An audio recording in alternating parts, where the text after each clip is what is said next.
Okay, hello, good morning, good afternoon, good evening, and welcome to the Enterprise Excellence Network webinar series.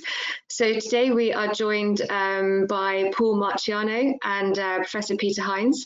And today Paul will be giving a presentation on the topic of increasing human capital ROI with respect. Just a bit about the network before we begin. The Enterprise Excellence Network, for those who aren't familiar, is an arena for senior lean leaders in Europe founded by Professor Peter Hines, which includes benchmarking events with best practice host sites, and the workshops are driven by the members and led by Peter Hines. But if you would like to find out more about how to join the network, I will be sending a follow-up email with details on there. Okay, so just a bit of format on today's webinar. There will be a 30-minute presentation by Paul, and then afterwards there'll be a dedicated 30-minute Q&A session for which if you can ask your questions in the questions box, and Peter will deliver those to Paul then. Okay, I'll now hand over to Peter Hines. Thank you.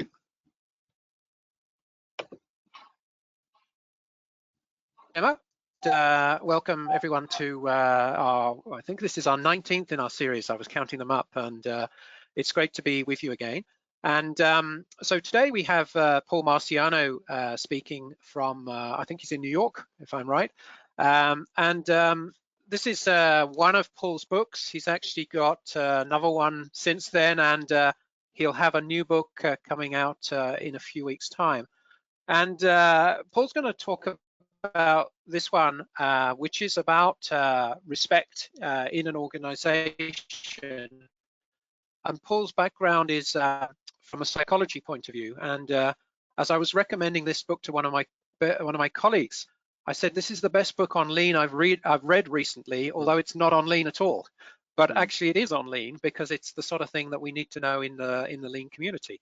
So on that, I'm going to pass over to Paul, who's going to take us through about half an hour.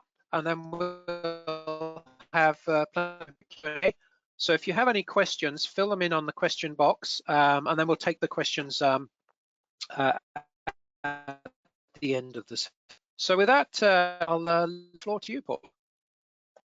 Peter, thank you very much, and Emma for inviting me, and many thanks for those of you who are joining this webinar from all over the world. And of course, hope that you and yours are well during this most difficult of times. And thank you for the comment about the lean.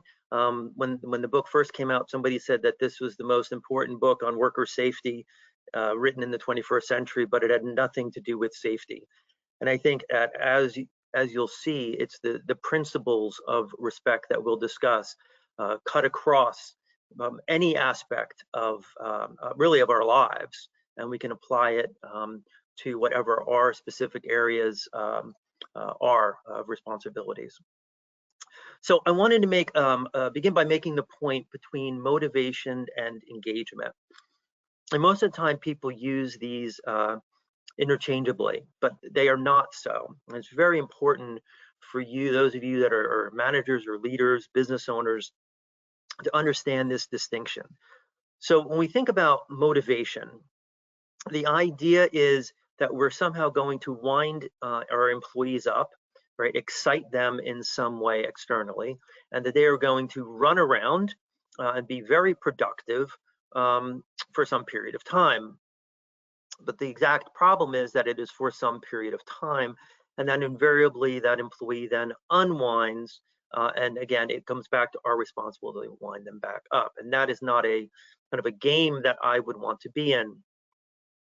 And that is opposed to the issue of engagement, which is more of a long-standing, enduring sense of inner motivation.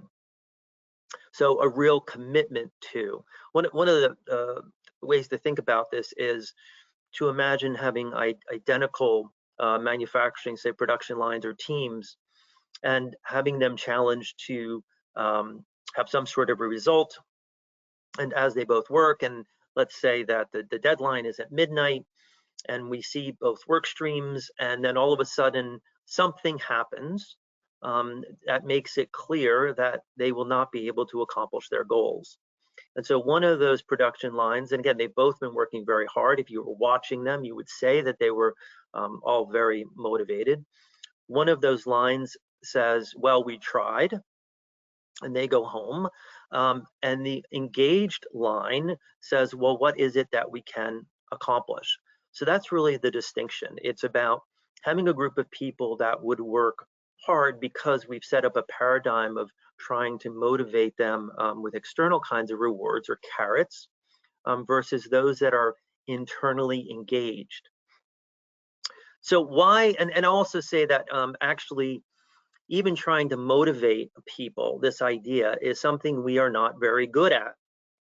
And so we think about these traditional programs, again, where people may be rewarded in some way as gift cards or even bonuses, or as I spoke with a woman yesterday, chic vegan treats, she said, which I think are terrific, but found did not do a lot to actually increase the overall productivity and effectiveness of people. So programs fail because they are programs, and there's lots of evidence, basic psychological studies that demonstrate that when a program is in place, that it will lead to temporary changes in behavior, but when that program is then pulled back, the behavior then returns to baseline, or the effort even goes before that. So we find that it's almost, I think about it as a sale in a store, where some stores have trained us to only buy things when they're on sale. And it's somewhat similar, is that people will only work hard when there is an opportunity for them to earn something. In Carrots and Sticks, I mentioned 20 reasons why traditional reward mechanism programs are ineffective. Here, that was number 1, here's number 20. So I'd like for you to imagine that very broadly, breaking down your employees into 3 buckets, where we have the folks in green are our top performers, are yellow are medium performers, and red are low performers. And imagine that you institute some sort of a reward program where those that work hard get some sort of a bonus. And at the end of the day, those in the green bucket are going to win, because that's the way that it works. Again, there is an assumption here that you're utilizing organizational resources to increase the overall productivity of your workforce. So the folks in the green bucket, that's great. They get more of that reinforcement. But really, they've already given you about the max. It's as though I had the opportunity to teach a leadership course at Princeton, and a student would come up and say, you know, Dr. Marciano, I got a 95 on my test. How do I get 100? And that's absolutely wonderful. We love those kinds of students and those kinds of employees. But the truth is, they don't have a whole lot more to give us. Do we want to ignore them? Do we not want to reward them in some way for their efforts? Of course not.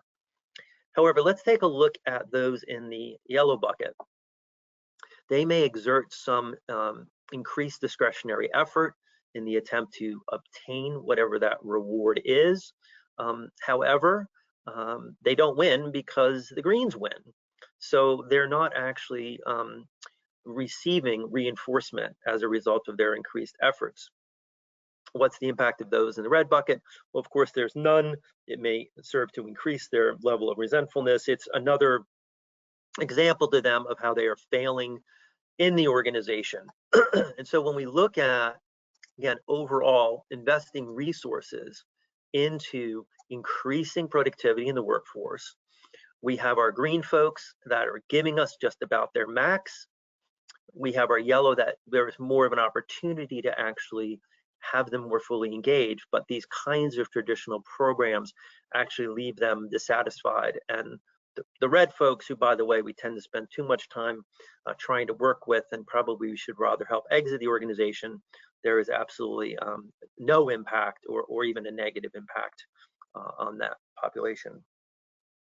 So instead of focusing on how to motivate employees, because again, we're not particularly good at it in the first place, my recommendation is that we focus on how to engage them. And engagement is related to all aspects of organizational vitality in a way that motivation is not. So research says that those organizations with higher levels of engaged employees, we see increased productivity, performance, increased profitability, critically reduced turnover and absenteeism, a greater innovation, reduced employee fraud, increased customer satisfaction, loyalty, the decrease in quality defects, an increase in safety compliance, increase in employee satisfaction, and last but not least, an increase in physical and psychological well-being.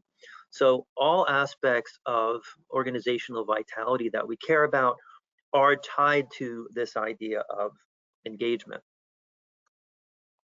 Now, while engagement certainly exists on a continuum, for the sake of this conversation, I'd like to suggest we break folks into one of 5 buckets. So those that are actively disengaged, what I call opportunistic, which you want to think about in terms of those that really relate to those motivational factors. So they'll exert a higher level of discretionary effort if there's something in it for them.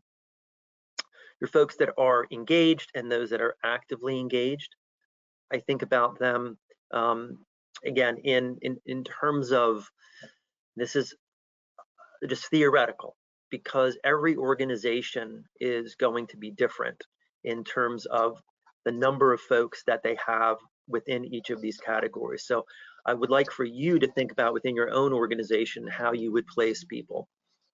This example, of course, shows that we have 5% of folks in the actively disengaged and 15. Most of the folks you're going to find in that opportunistic, 30% in those that are giving 100%, and then a percentage that are actively engaged. My thesis is that people come to us in a state of readiness to engage, and therefore we would find everybody at the beginning of the employment in the engaged or actively engaged, but over time there's a decrease in that. And what we should think about is why that occurs and what we can do as managers and business owners to boost that level of engagement back up. And that is very much what the respect model is geared toward.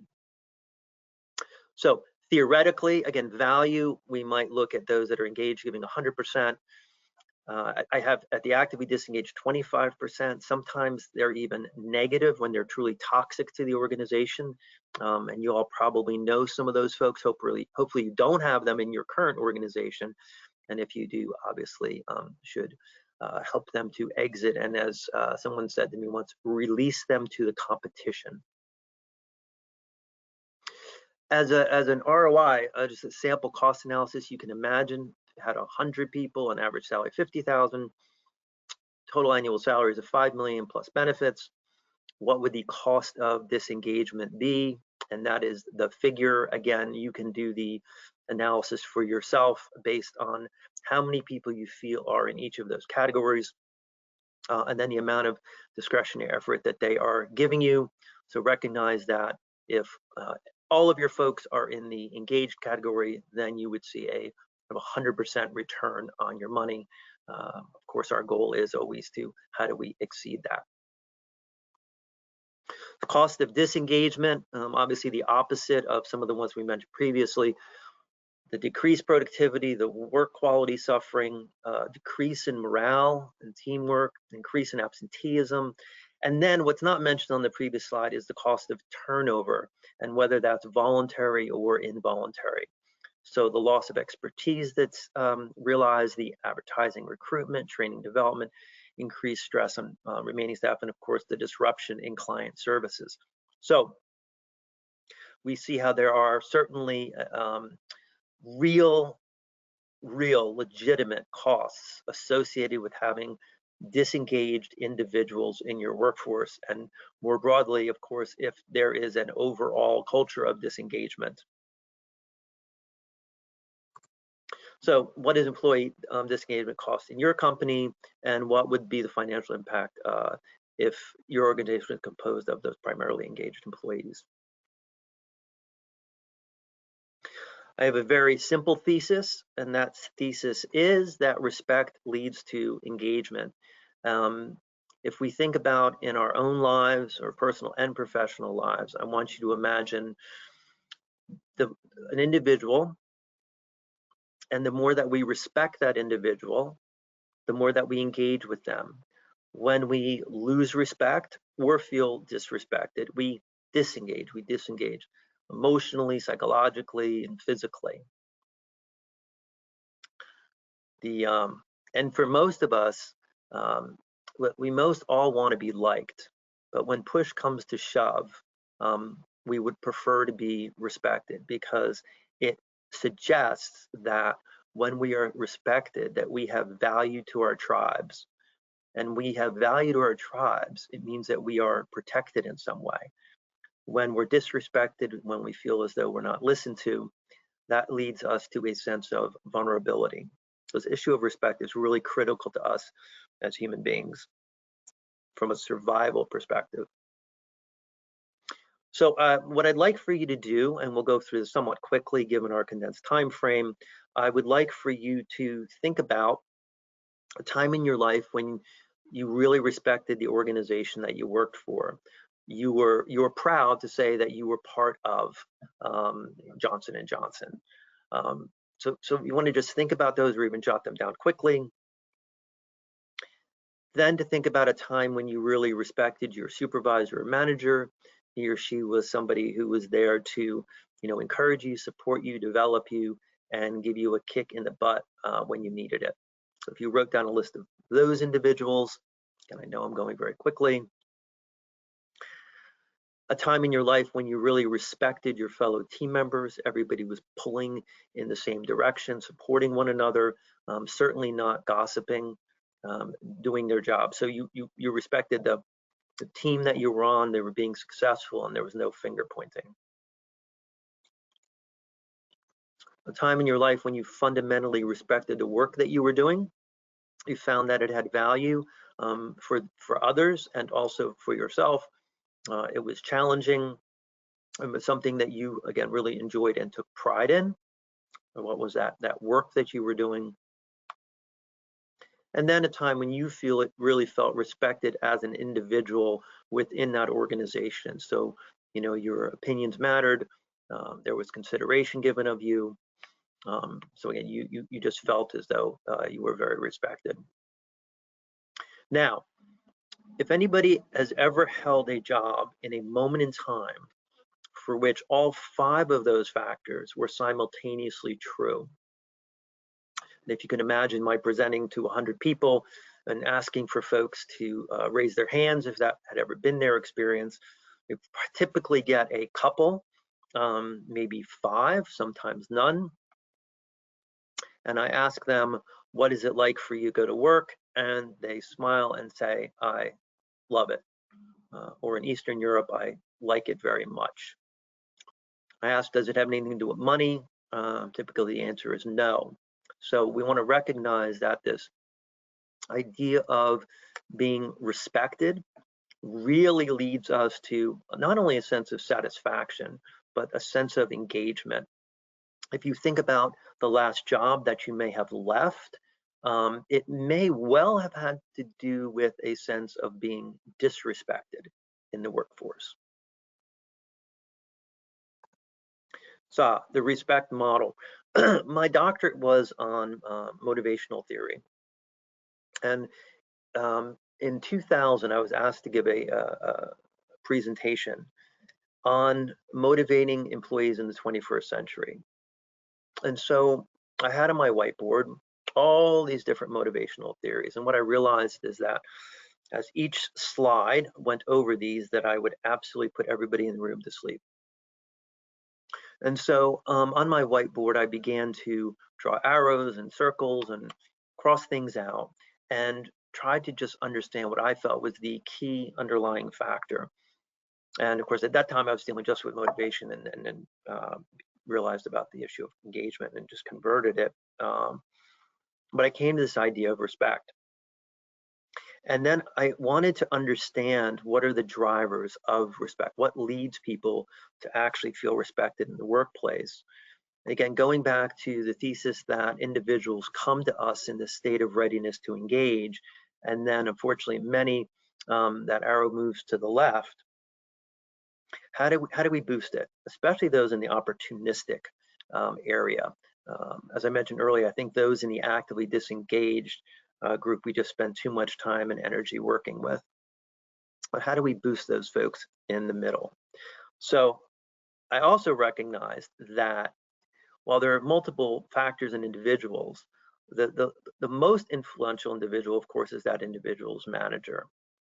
And so what is it that the manager can do to demonstrate that respect, to have that employee have that experience of respect, and then increase their engagement? So the first has to do with recognition.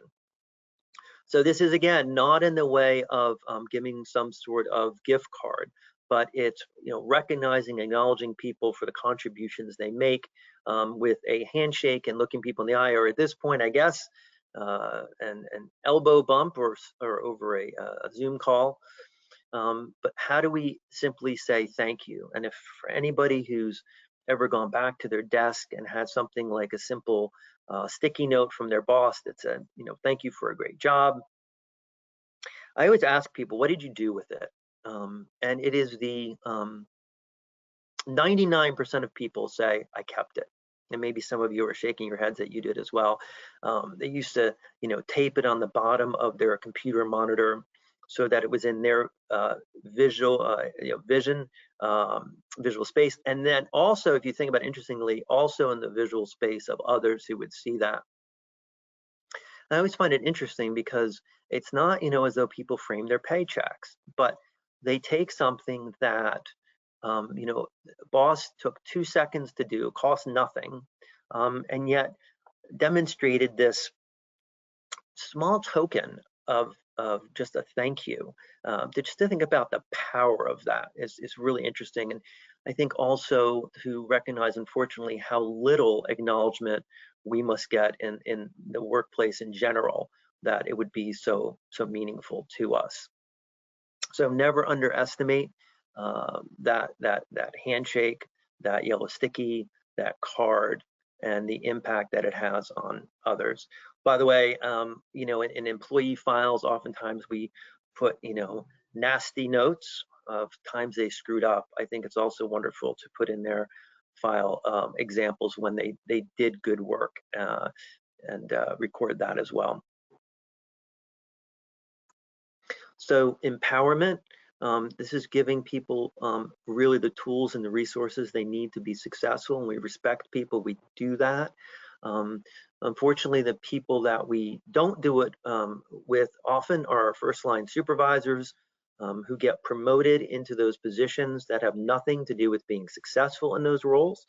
They get promoted because they're very good at turning the wrench, whatever the wrench is for them, because of their tenure, their work ethic, which of course does matter a great deal, because they receive some sort of advanced degree, or unfortunately sometimes just because somebody needs to fill that role.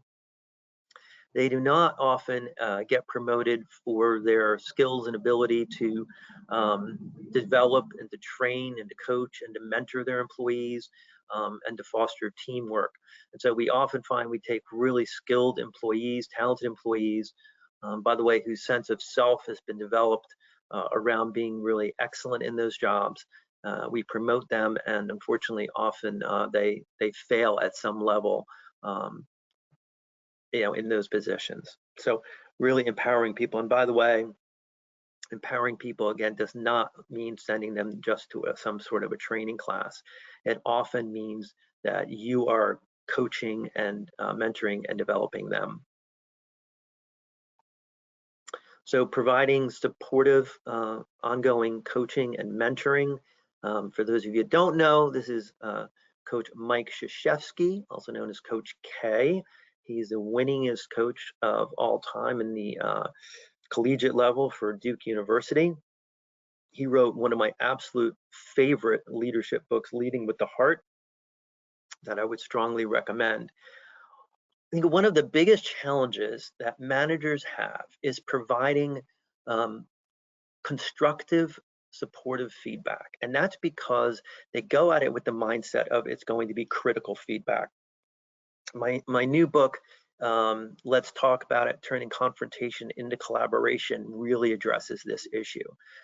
For those of you that manage people, if you are not comfortable with, if you are not skilled at providing your employees with constructive feedback, then you are not in the right position. You are doing your employees and your organization a disservice. When I ask people who here enjoys delivering critical feedback, of course, hopefully nobody's hand goes up, and I say, that's great. You never have to deliver critical or negative feedback again.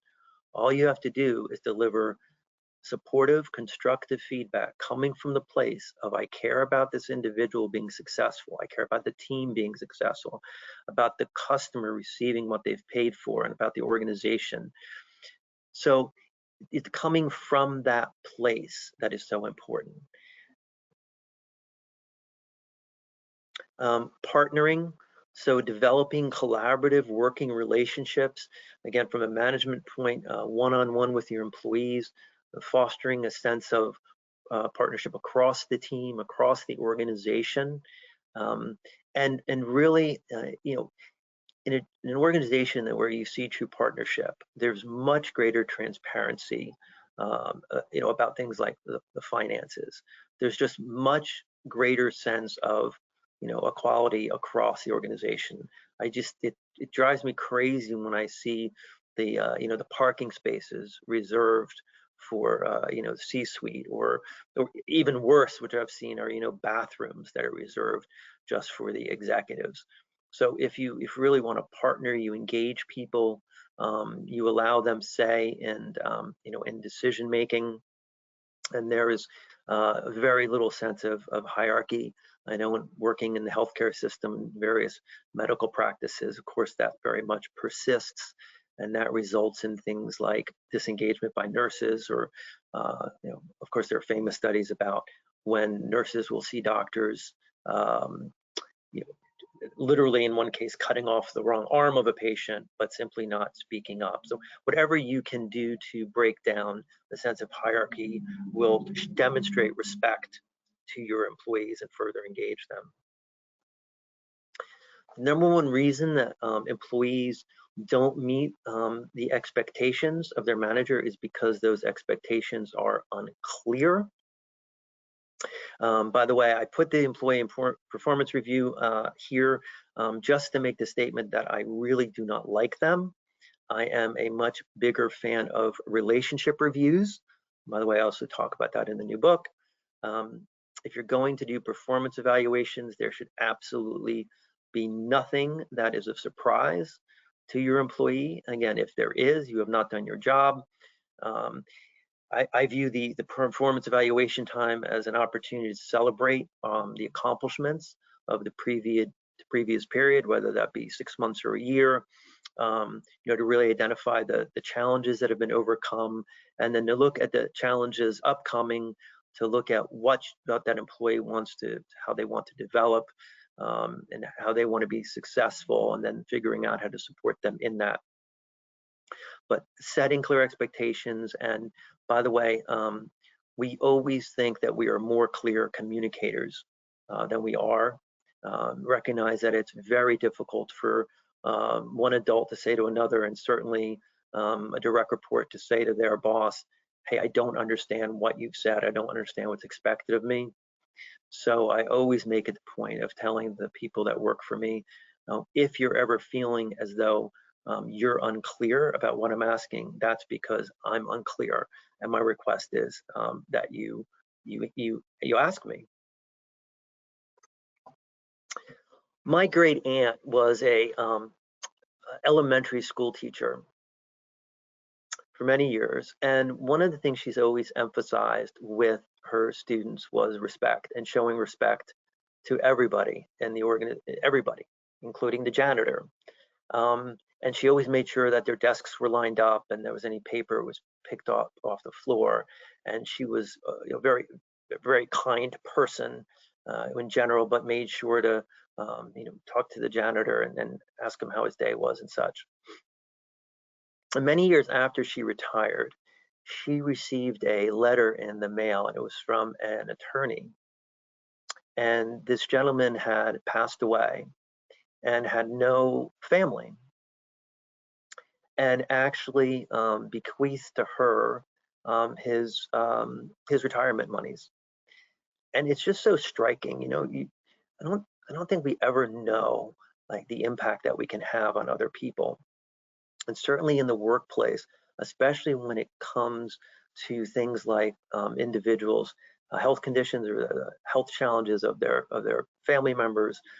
When we demonstrate a sense of consideration toward those things, we get in return a sense of loyalty and commitment and engagement that just can't be matched. You know, there's no trophy or plaque that says Employee of the Year that would have anything like the power of sincerely and authentically showing consideration to our employees. And then finally, trust. You know, trust is, of course, as fundamental as the issue of respect. When trust is absent, you know, in the relationship, communication goes away. We find ourselves being suspicious of the other person. As a manager, we end up micromanaging.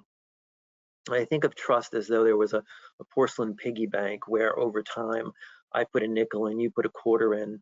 We build up this bank of trust. And then if something happens, for example, I find out that you've spoken poorly about me behind my back, it's as though that you've dropped that piggy bank and it shatters into 1,000 pieces. And there's really no way to put that back together again. And even if you do, it's just never quite the same. And actually, under those circumstances, I recommend that there was a break in the relationship, that somebody moves on. And I know in my own life when that happened with somebody that worked for me, I actually let her go fairly quickly thereafter, because I realized that I would never be able to repair that sense of trust. So those are the drivers around the respect model. And I would encourage you to think about how can you foster a culture of respect in your organization. And this applies twofold, not only as a manager, as a leader, how can you employ the factors associated with the respect model, but then also how can you foster an overall sense of respect within the organization. And I've shared with Emma a document of 101 plus ways to do that on your playing field, and I know that she's going to make that available to you, as well as the presentation. And then I'm going to bring Peter back on in a minute. Here is my contact information, and obviously the new book on top, which again I'm very excited about, and it will be translated in English. That's a joke. I know it's not a great job. But anyway, let me go ahead and send it over to Peter.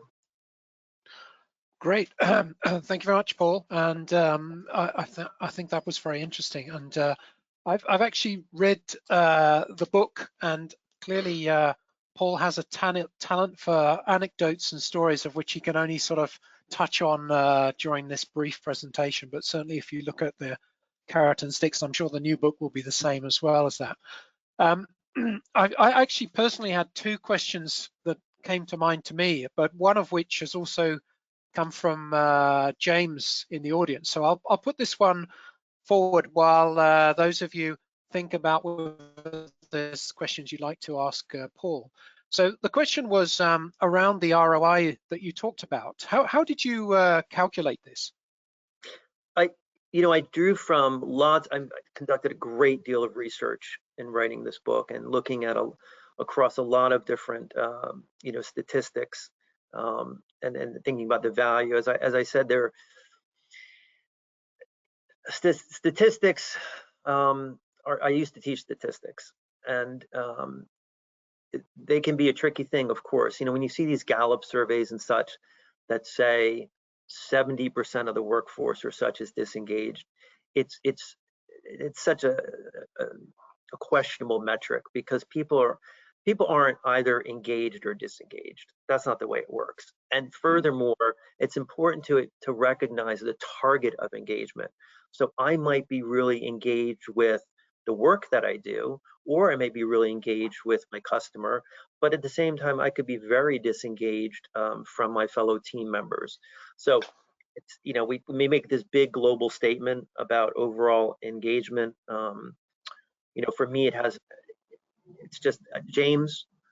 I am not going to sit here and say, as somebody who earned a doctorate and taught statistics, that this is the almighty answer. Again, it varies depending on your organization. All I can say is that I came up with that as a general rule based on my research and my experience.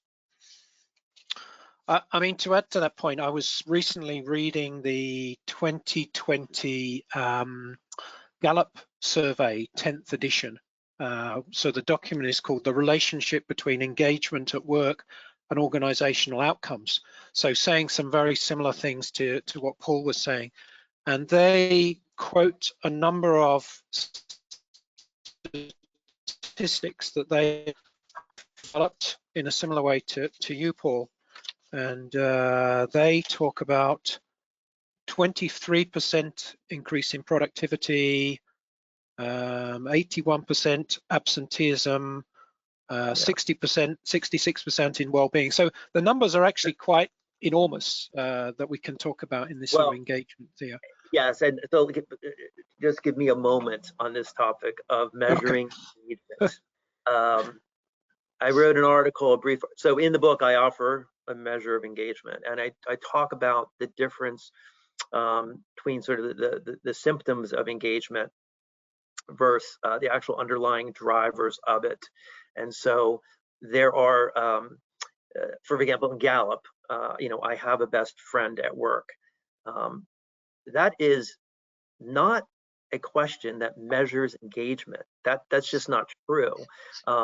It could be correlated with engagement. It's probably seen, it's more of a driver of engagement, but it is not a question related to how to measure engagement. This whole issue of measuring engagement, and again, I'm on the soapbox for a second.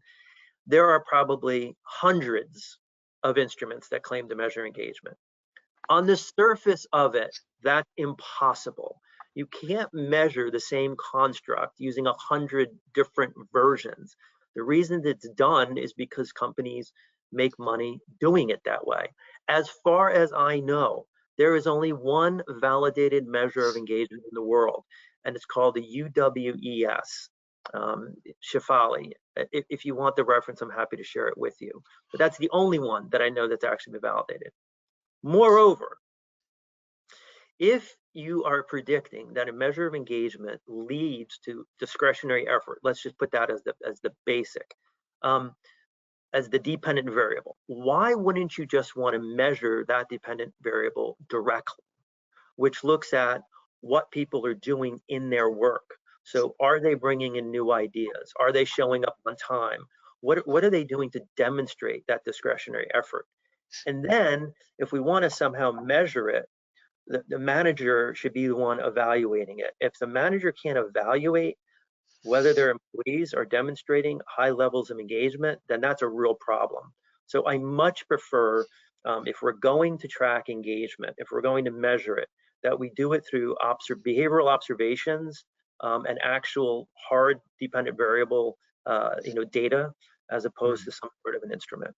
I'm done. Okay, good. I mean, I think many of our audience are in the lean community, and in lean, we talk about leader standard work and some of the routines or habits that you might have. And I think observation is one that I would very much encourage people to look at, to do exactly the sort of things that Paul's talking about there. We've got a few more questions coming in. So next question is actually from our next speaker. So I think Jim is coming to sort of try out what the webinar is about. So Jim Lippins is going to speak to us in January.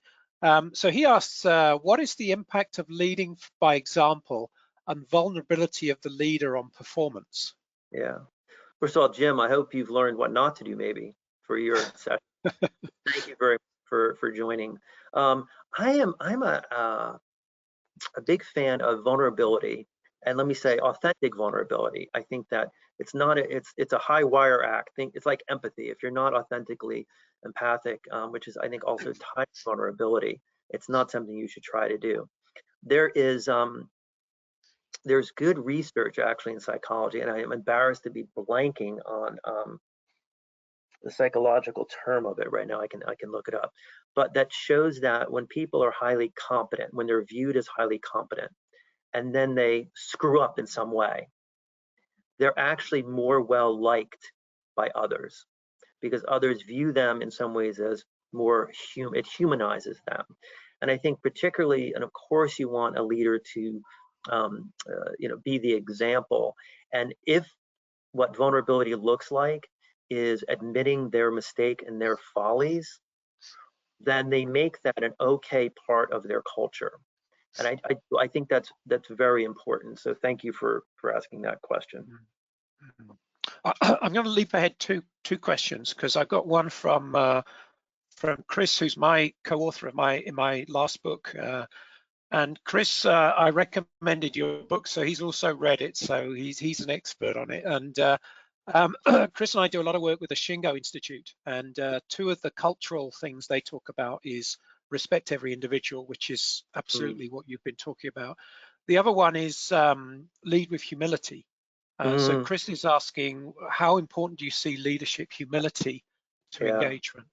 I am so, so glad you said that, because it was actually when I've just been thinking about that. So, for me, on the list of characteristics that make for a effective leader, I think humility ranks really, really high. At the risk of, I don't know, causing a storm out there, Peter, on this webinar, I'll just say, in terms of humility and my feeling that's important, we have a president right now whom that is, humility is not necessarily, he makes it work, being arrogant. But I think for most of us, humility matters. Confidence matters, of course, a lot as well. People don't want to follow a leader who does not believe in himself or herself. So there's that kind of fine line. So we want somebody who's confident, of course, respectful, and is careful not to cross over that line into arrogance. And I'll just make one comment based on the first point you said about showing people respect. I think the concept of respect matters across all cultures. No doubt in my mind that that's true. However, the way that respect gets manifested behaviorally does differ across cultures, and it differs across individuals. And it's a really tricky thing, Peter, because you might engage in a behavior that one person absolutely views as a respectful and the other person views as disrespectful. And so part of that is really getting to know the people that work for you and be really very sensitive to that issue. Yeah. It's an interesting area. So Jim actually followed up with vulnerability also connecting by the heart. Yeah. So the sort of head, the hand, and the heart is the sort of emotional connection, I suppose. One of my favorite quotes is, people don't care how much you know until they know how much you care. Yeah. And, it varies. I mean, the extent to which, of course, you probably can tell from me, the connecting with the heart is obviously a very important thing. Again, recognize that the extent to which that matters for people is on a continuum. So, again, not at the risk of really stereotyping people, people that may be more in, the accounting field or such, tend to be just much more analytical. Again, I know I'm stereotyping. And so working with folks in that field, the heart issue doesn't matter as much. And if you think about perhaps people in the human resources, that idea of that heart connection makes a lot more sense. Again, I go back to being an effective manager means knowing your people and knowing which ones for whom making that kind of more personal heart connection is going to make a difference, versus those that just purely may be more analytical and for whom that kind of a personal connection is not as relevant. So there's a thought I had, and it links a little to Andrew's question that's coming up here. He says, when engaging a new group of people with this thesis, how do you go about getting them on board and then moving to the first step? And I'm sort of linking that, you know, to what degree do you need a sort of high emotional intelligence to be able to cope with this or start this type of program? Emotional intelligence helps a lot in the world. It does. And at the same, and listen, I've coached people in increasing their emotional intelligence. You can absolutely do that, particularly if the other person cares to do it. But within the respect model, and you'll see if you purchase the book, and because Peter, you know, there are many tips with each driver of how you actually put it on the playing field. And it's meant to be, you know, academia, I used to be a professor. Academia is great. I know you're a professor. For me, I really wanted to take it away from the theoretical, and I wanted to make it really applied. And so you'll see, you know, for example, under recognition and acknowledgement, you know, examples of things like, you know, writing the thank you note. Again, these different ways to show appreciation for people. So while emotional intelligence, of course, is always helpful, I believe that I view the respect model as one that you can educate people on, that it's a skill. And I know that it's, you know, some people may refer to these kinds of things as soft skills. I don't personally view it that way. I view it as you would if you were going to learn how to work a piece of machine or equipment. There's education around how to do that. Some people are going to be better than others. So I suppose more touching on Andrew's question. So how do you go about sort of getting maybe senior managers, I suppose, on board and getting them to start on this sort of process? I presume you've done some sort of coaching or consulting support for people. Yeah, you know, I do a lot of coaching with executives, and the respect model, I think, is easy to sell in some ways, especially when it comes to an ROI. Whether you want to stick to the numbers that I do or not, people can relate to the idea that those that are highly engaged in an organization contribute, those that are disengaged do not contribute. They detract from the overall mission. So the general concept of respect, people get, leaders get that really matters. That you can't be a powerful leader unless you're respected. One of the things, I am a huge advocate of 360-degree assessments, and I have, you know, one related to respect. And I really emphasize the importance, if I'm going to work with a company, of senior leadership going through that kind of assessment. You know, all of us think that, pretty much all of us think that we show respect to people and that we are respected. And when you can potentially demonstrate to people that that's not the case, that presents an opening. If in fact they are highly respected, then that also resonates for them. And we talk about how they've been able, how do you create a culture of that? And again, the impact of that culture on the bottom line. You know, I always say that I do this work because I believe in respect as a kind of a basic human right, because it's the right thing to do, but it's also the right thing to do for an organization and its bottom line. So it is absolutely onboarding those that top level leadership, and I think there's a couple of different ways that you can do it. Again, I think the respect model, I've never had anybody say to me, I don't think in my career, that respect didn't matter, that it wasn't important to a leader. It's extremely hard to argue against, isn't it? It is. You might not believe it much, but you can't really argue that you know, it's not. Yeah, you know, I talk about, one of the things that really was fascinating me, and I was really blessed, the first book translated into multiple languages, and so I tried to really understand culturally. And I mentioned earlier, it's related to survival, and you can really look at that through history. I mean, if you think about you know, reasons that people go to war, where people actually have revolutions. You know, the Americans, it was an issue of taxation without representation. With part of it, there's often this sense of feeling disrespected in some ways. If you think about the duels, right? Alexander Hamilton, Aaron Burr, you know, the one was insulted. That's what a lot of duels are about, being insulted, okay? Being disrespected. And so recognize that I am willing to kill you or be killed by you to restore respect. In gangs, you know, you get the term being dissed. gang members kill each other when they feel disrespect. In the samurai committed ritual suicide over an issue of respect. So this really is very, very related to our survival. And as I mentioned earlier, the more respect that we have in our tribe, the more we're protected. Mm-hmm. Okay, there's a, I think this is more a statement than a question from Paul. He says, why don't we apply what we learned in kindergarten and Sunday school, which was likely taught the golden rule? So I have to share this story with you. I was once asked by a kindergarten teacher to read a book. If anyone out there has ever heard of the children's book Madeline, my grandfather is loaded with Bemelmans and wrote and illustrated Madeline. So I was asked to read that book. And when I walked into the teacher's classroom, respect was one of the core values that she taught the children. And at the end of reading the book, this young boy raised his hand and said, "Are you a teacher?" And I said, no, I'm not a teacher. And then actually I caught myself and I said, well, actually I am a teacher. I teach adults about respect. And with the innocence of a 6-year-old, he said, well, why do they forget?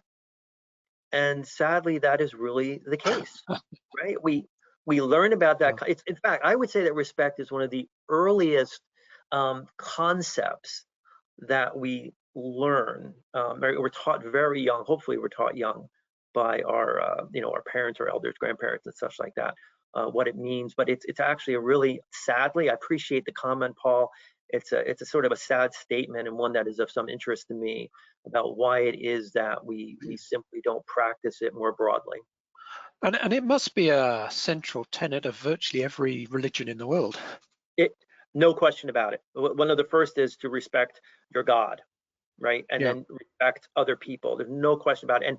And let me just say, I view the respect model as what I call an actionable philosophy. So you can say that you're an environmentalist, or you can say that you're a philanthropist, or you can say that you're a Christian. But unless you actually put actions behind it, it's simply a philosophy. So the respect model, again, is I call it an actionable philosophy. What are the behaviors? And by the way, it's not a sometime kind of thing. I once worked with this man who was highly disrespectful, and I was asked to coach him. And we went out for, again, of course, we're talking about respect, and we went off to get a cup of coffee at the cafeteria. And he was very rude to the cashier. And I said to him, what was that? And this light bulb goes off, and he says, oh, he goes, you mean I'm supposed to respect everybody? Yes, that's actually how this works. You just respect people because that's who you are as a human being, and you don't get to pick and choose, who you respect under what circumstances.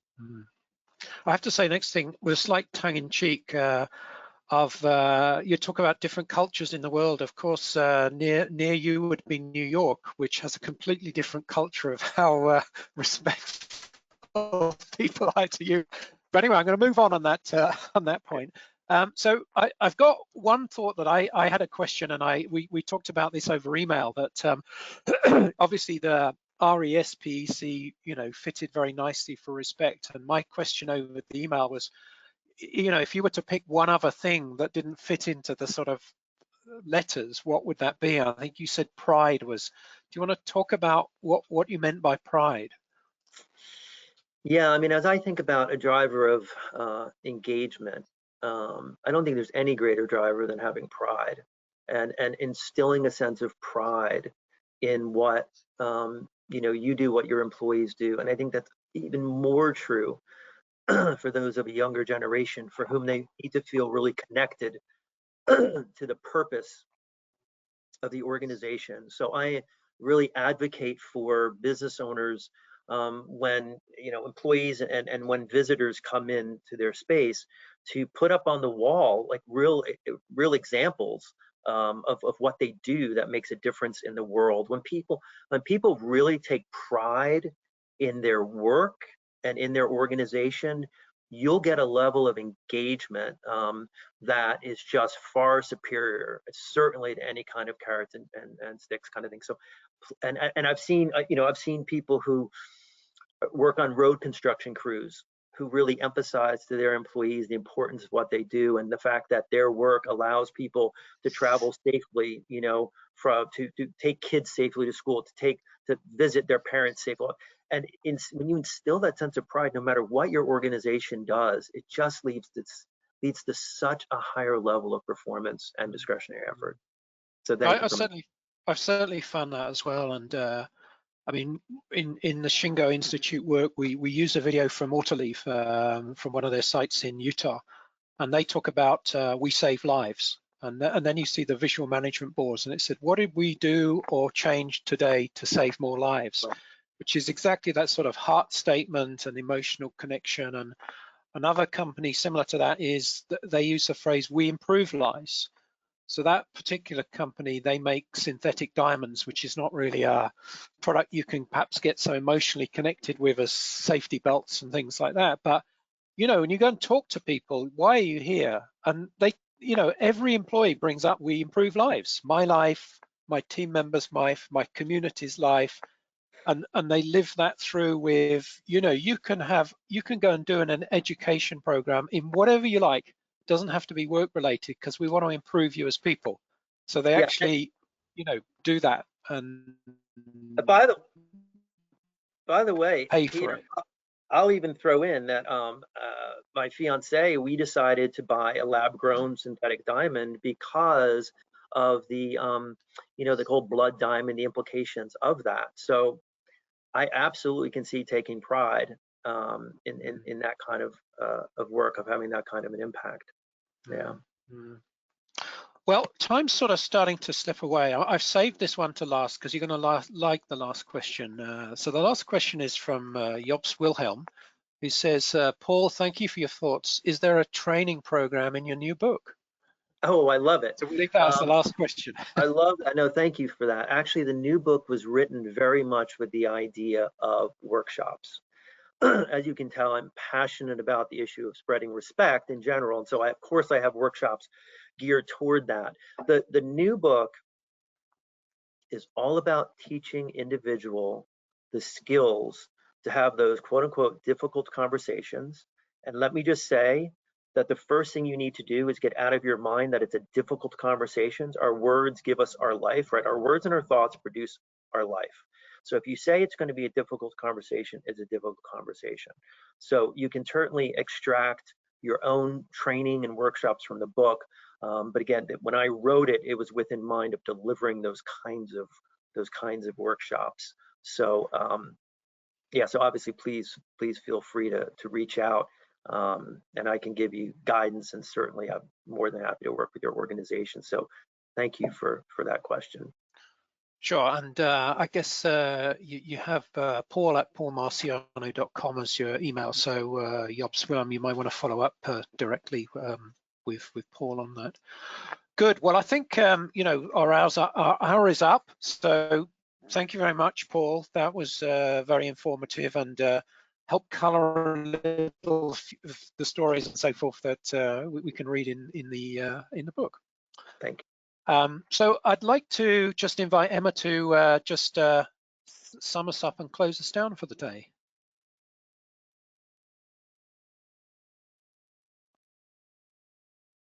Maybe not. Okay, it sounds like Emma's might have disappeared or a line's gone down or something. So, well, I guess on both of our behalves, thank you, Paul, for that. So plenty of information to follow up on the screen there. Thoroughly recommend the carrot and sticks. I'm sure the Let's Talk About It's going to be great as well. So thanks, Paul, and maybe we'll try and invite you back, and we'll do a session on the new book next year. That would be great. And hopefully next year we're all in a different place, all in a better place. Yeah. Great. Okay. Thank you very much. Cheers. All the best. Bye, everyone. Bye-bye. Cheers. Okay. Bye now.